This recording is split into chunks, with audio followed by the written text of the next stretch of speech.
Saudações dermatológicas. Meu nome é Tiago Gondim, eu sou médico dermatologista, coordenador das pós-graduações em dermatologia do CBMS, Colégio Brasileiro de Medicina e Saúde. Então, nós desenvolvemos o que chamamos de protocolos CBMS em procedimentos. E vamos passar a discutir cada um desses protocolos em seus pormenores. Vamos falar hoje sobre o nosso código vermelho.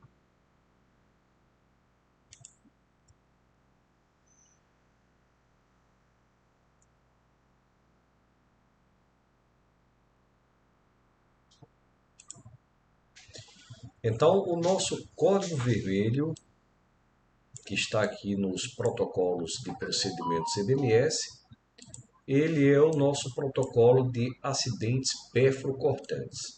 Então, vamos estudá-lo em suas minúcias para que tenhamos a sapiência, para que tenhamos a habilidade de resolver de uma forma rápida o que acontece no nosso dia a dia de atendimento. Então, o protocolo chamado Código Branco é, então, o momento em que há um acidente, o momento em que há uma falta de normalidade. Então, antes de falar sobre o protocolo em si, eu quero trazer algumas orientações sobre a questão do porquê acontecem os acidentes perfluorocortantes.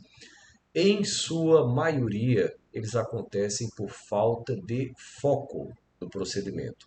Então, é o momento em que o profissional de saúde ou o indivíduo que está lidando com materiais perfluorocortantes, ele se perfura, ele se corta.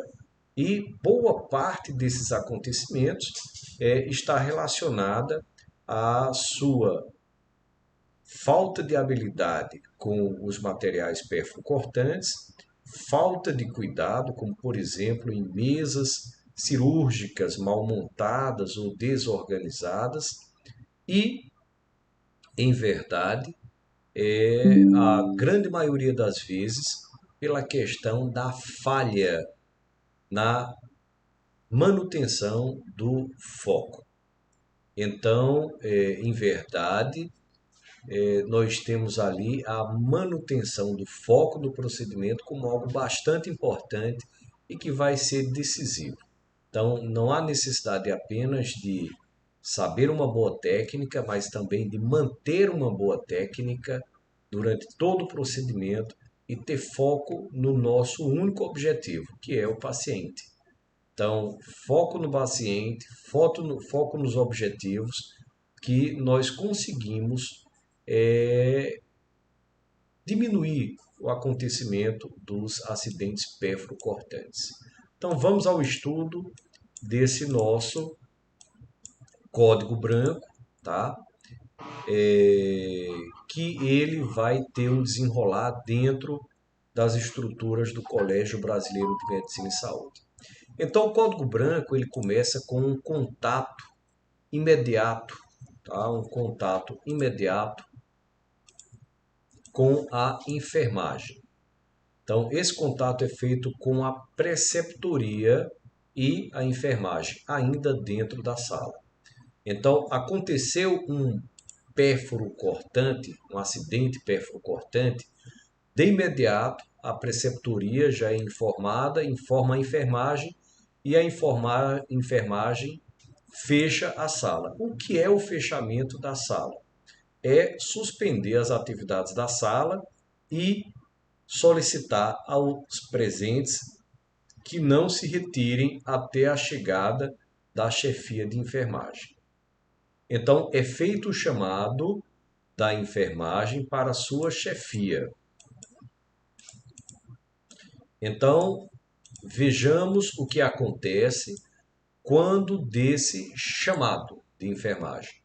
Então, a preceptoria informa a enfermeira na sala, a enfermeira chama a chefia de enfermagem. Então, quando a enfermeira-chefe chega, ela vai conduzir os acontecimentos e alguns documentos terão que ser feitos, deverão ser feitos. Então, a chegada da enfermeira-chefe.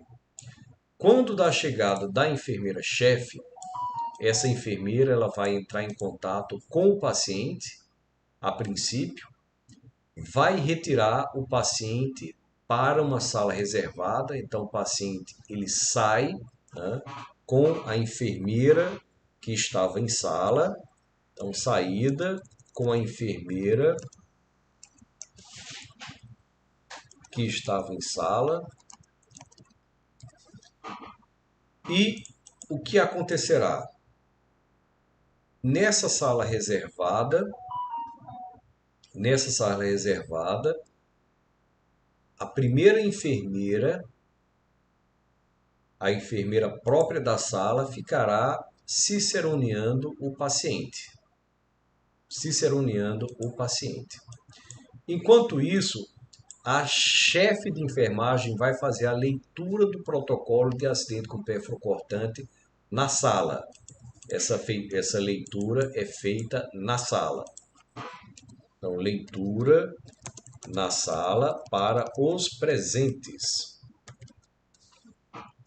Então, o que é que diz o documento? O documento diz o seguinte: foi iniciado o protocolo branco do ambulatório de dermatologia cirúrgica do CBMS. Obviamente, se o ambulatório for outro, o termo muda.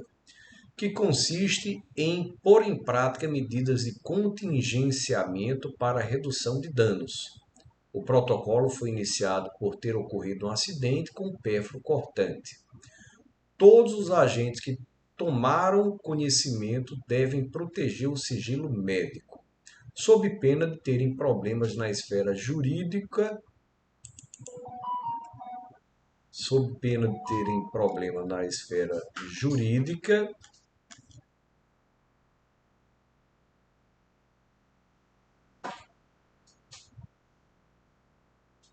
e nos conselhos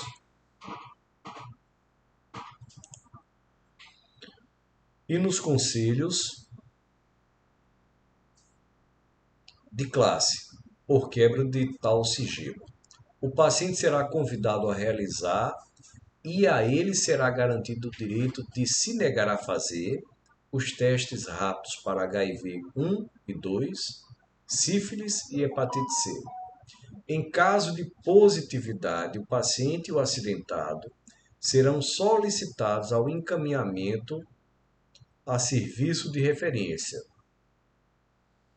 para realizar testes mais acurados e para as devidas providências, como tratamentos indicados, sem que haja prejuízo dos direitos constitucionais, ou seja, qualquer um dos participantes pode se negar, sendo direito seu, não fazer exame ou mesmo não participar da diligência até o serviço de referência.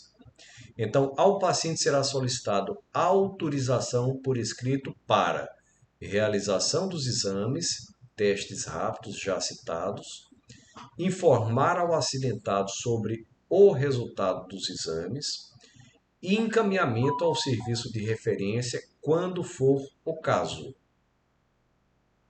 Ao acidentado será solicitado por escrito, sem prejuízo dos seus direitos, manter o sigilo sobre o resultado dos testes em caso de positividade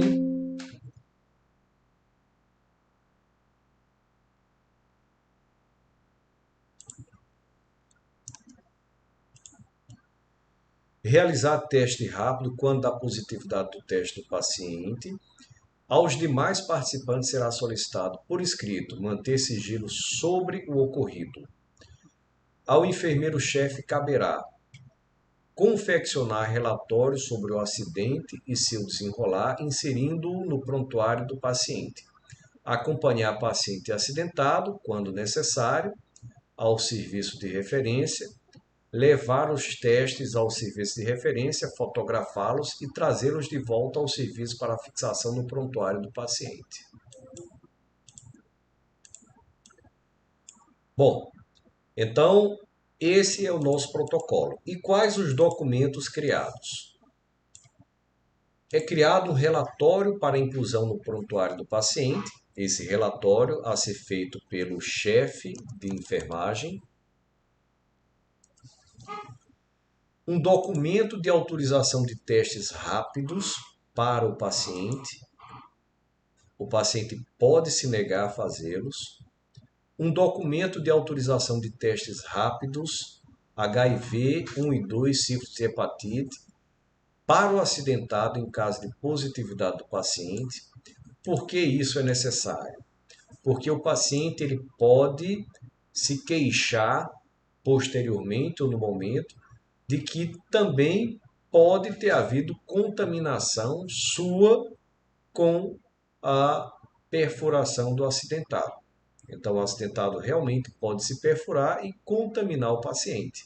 Então, será solicitado ao acidentado também a realização do teste. Em verdade,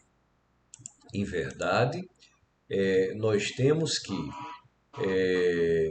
todos os dois eles podem se negar a fazer os exames, são direitos constitucionais. Será confeccionado um documento de autorização de encaminhamento a serviço de referência para o paciente e para o acidentado, caso os testes sejam positivos, qualquer um dos testes sejam positivos. Então, é gerado esse documento de autorização de encaminhamento, que os dois podem se negar a assinar e podem se negar ao encaminhamento. E é criado um documento de manutenção do sigilo por parte do acidentado. Quando houver positividade do paciente, esse documento vai ser criado para proteção do sigilo do paciente e um documento de manutenção do sigilo por parte dos demais do próprio acidentado. Esse documento é colocado em sala e todos assinam. Então, todos esses documentos devem ser criados para que haja a assinatura de cada um dos participantes. Então, esse é o nosso protocolo de acidente com pérfuro cortante.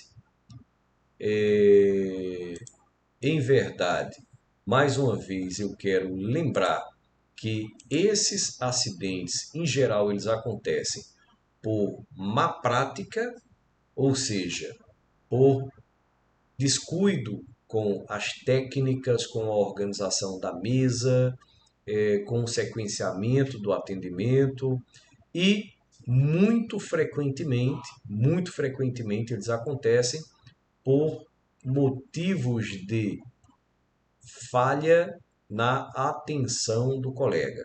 O colega termina por se colocar em risco e colocar o paciente em risco porque está sem o foco no procedimento, seja por conta de conversações desnecessárias dentro da sala, seja por não estar realmente num dia de boa atenção. Então, iniciamos esse protocolo. Esse protocolo ele pode ser mudado a qualquer momento, quando houver necessidade de modificações.